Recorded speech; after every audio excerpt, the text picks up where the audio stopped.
I found myself angry and frustrated, and I could find no way out. I realized that if I do not change, then nothing will change. It's about finding the strength within to do those things to which you have been called. I'm going to start with a very short quote from Heavenly Secrets by Emanuel Swedenborg, and this is where he talks about some of the words that I read before from Job chapter 19. He begins by quoting those words. And he says, "Encompassed by skin stands for the natural as it exists with someone after he has died. Out of one's flesh seeing God is doing so from a proprium, or a self-identity, made alive. For the proprium is meant by the flesh." Before I go on this morning, I just want to add a very significant caveat to what I say. I'm wanting to talk about my experience and experiences I've had in the past. And in doing so, I don't particularly want to name names and name locations, but it's possible, particularly for people who are watching this recording, that you may recognize yourself in some of what I say. The only reason I say what I do is to reflect upon my own experience of life and my own lessons. I identify the fact that the experiences I have been through have helped me shape my own sense of myself and understand myself in a deeper way that I might not have, pretty sure I wouldn't have, had I not gone through those experiences. So I don't blame those people who may recognize themselves in my experience that as I related. Indeed, I thank you for the opportunity it has offered to understand myself. I make it my mission, as much as I can, to be as encouraging and affirmative of people in any way that I can. So if someone feels that they have a mission in life or something that they need to get on and do, I will try as much as I'm able to be in the background and help and support and offer them encouragement. However, as is the case with most people, the things that we aspire to do are often the things that we most deeply crave. And so I recognize that in my life, I have tended to go about my business, about fulfilling my mission, with a sense that I need to be affirmed. I need to have support from others. I need permission to do what I seek to do. About 10 years after I entered full-time ministry, I resigned. I could see that the church that I was working in at that time wasn't using me to my full capacity. The vision that I'd entered that particular ministry with wasn't valued, wasn't wanted, and we weren't getting anywhere. So I felt it was time for me to go and find employment elsewhere, so that that money could be freed up and used in other ways by the churches. And as I look back now, I see that indeed that has taken place. So I have no regrets about having resigned. But more importantly for me, I felt like my ministry was not valued. I felt like I was facing opposition at every point, and my ministry was not supported. I would go and turn up and set up for an event, often on my own, and no one would attend. Or people would come late. And in meetings as well, when I proposed an idea, I often felt as though that was being opposed, as though people didn't want me to do the very thing that I was there to do. Pam and I always have given generously to the church. That's been part of our own conscience, that we have needed to do that. And I gave my money with the intent of it being used for some of the outreach that I wanted to get involved in. And yet when I went to committee meetings and I asked to spend money on particular events or outreach campaigns or particular ideas, often the answer was no. And so I felt frustrated that money we were giving for a purpose was not allowed to be used for that purpose. So at one point I found myself angry and frustrated, and I could find no way out. And I remember on one particular day, it had got all so much, I thought, I'm going to bed. So I put the roller shutter down on the bedroom window, I closed the door, I got undressed and I got into bed. And I was trying to shut out the world that was unwelcoming, unsupportive, didn't care about the ministry that I felt so passionately about.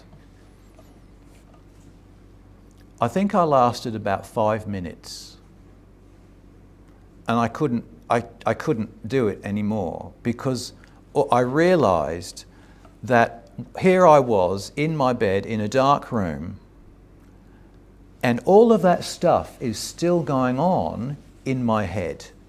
The same noise that I'd heard out in the world was still playing over in my mind. And I came to an important realization, and it's something I've said here before.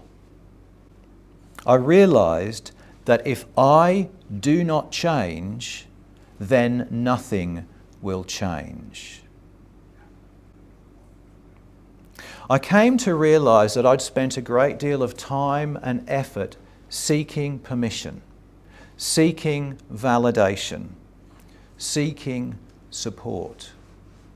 But now I understood that the vision that I had been given for ministry had been given to me. And I was never going to find that validation outside of myself. I needed to find it within me. So, as nice as it is to be supported and validated and praised, no one else was going to carry my vision forward except myself. I had to do it.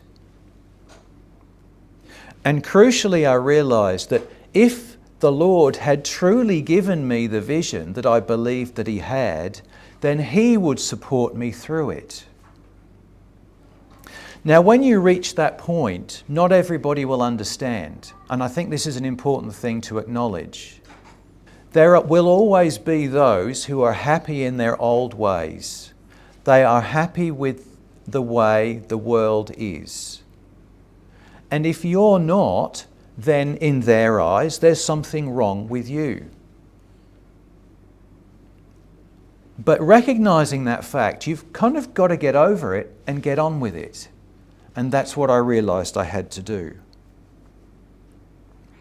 So for me, this is what Job's words are.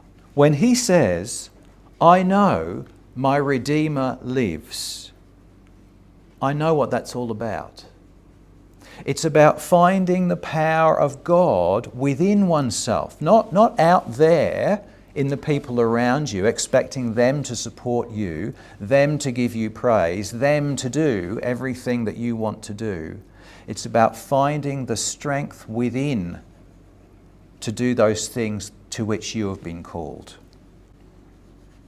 So rather than looking for external saviours, we go looking for the strength of God that has been uniquely given to us. It's encapsulated in Psalm 89 that we read last week. If you remember that promise at the beginning of the psalm, the kingdom of Israel with David on the throne, and all the wonders and glories that the psalmist expects, and then at the end of the psalm, it all falls apart.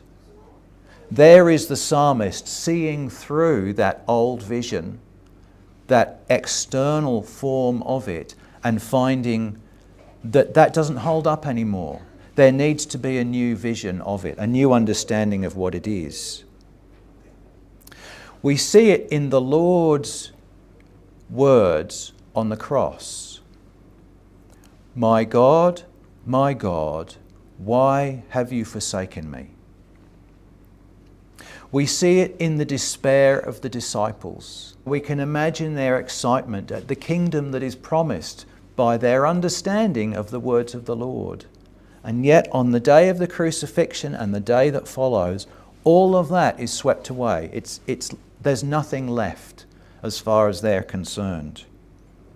So all of these situations require a radical reinterpretation. This is what must happen. This is the journey that we must go on. We must see through these very external forms of promise as we have held them, because we can't go back to them. Returning to the old world is never the solution, despite the fact that many voices will continue to call us back to it. And the thing that I realized is the fulfillment of the promise is wildly different from what we expect it to be. Psalm 89 again. We look back at Psalm 89 and we see the fulfillment of the kingdom is not in a little nation, in a little corner of the world. The fulfillment of the kingdom is in the person of Jesus Christ, who has come not only to save that one nation, but the whole of humanity. See, Jesus was accused of destroying the principles of the nation of Israel. And indeed, he had to say, do not think I came to destroy the law or the prophets. I did not come to destroy, but to fulfill. The disciples, again, hankering after that earthly kingdom they thought the Lord promised, had to come to see that there was an entirely different vision from the one they imagined. And again, that vision was far more glorious than they could have imagined. Jesus, not as an earthly king, but as a heavenly one. And we see it also in the fulfillment of the New Jerusalem at the end of the book of Revelation. So many people today still cling to the earthly, physical idea of the Lord Jesus Christ appearing in the clouds of heaven and wiping away the powers of evil. That is not what is intended by those words. The New Jerusalem descending is wildly different and wildly better than we might otherwise imagine. So I wonder if you see the pattern, that in all of these events, all of these occurrences, the thing that we imagine, the thing that we crave for, is actually second best to what is actually being promised. The promise the Lord actually has for us is far greater than we can imagine. And it shows the way that our natural vision fails again and again. The way that that natural idea of what faith is and what faith is about fails again and again. You think of those churches that offer an easy life, wealth, peace and prosperity. That's second best. It's second best. That is not what we are being offered. What we are being offered is far greater. So this is the process of temptation that we must all go through. We have to be able to let go of all of those things that we cling to that actually hold us back. We need to come to see our circumstances anew. I found an interesting passage just yesterday, I think, from Hebrews. This is the Apostle Paul. And he writes this: remember the prisoners as if you are chained with them, since you yourselves are in the body also. There is Paul talking about the body, the natural mind, as chains. that we need to be released from. We need to see the deeper reality beyond the superficial circumstances that we have made so important.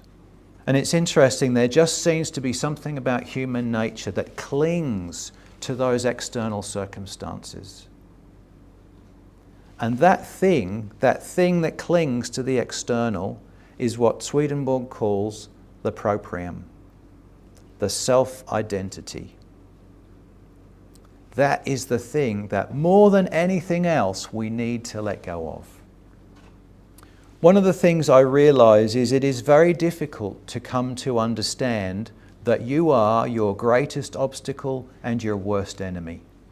To really understand that. It trips off the tongue so easily, but to really see that is so fundamentally challenging. And yet, I say to you, it is also liberating.